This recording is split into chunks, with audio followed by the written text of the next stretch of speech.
花莲七星潭2017年开始禁止落水，引起民间团体抗议，和县府拍官司。落尾行政法院是裁定县府的公告无效。不过禁止落水的规定是到大拢要未撤销。即马包括民团和水上运动者拢去县府抗议。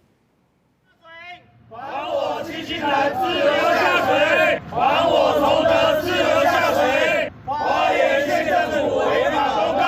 七星潭海域管制争议搁再引起注意。虽然台北最高行政法院已经裁定花莲县政府公告的禁止水域游憩活动无效，不过县府毋但是无撤销禁令，顶到伫咧海边踩新的牌啊。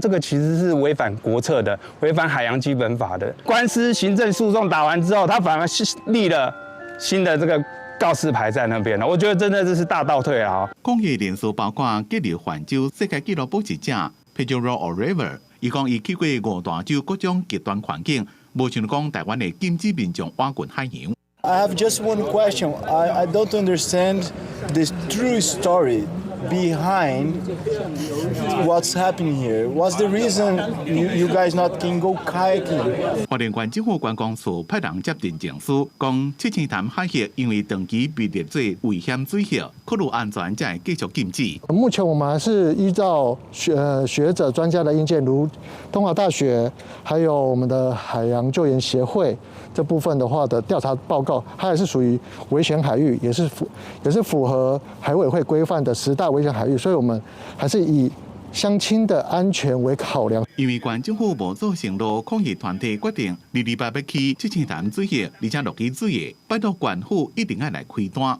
这场水域开放的争议，双方到目前是也无共识。公司新闻采访报道。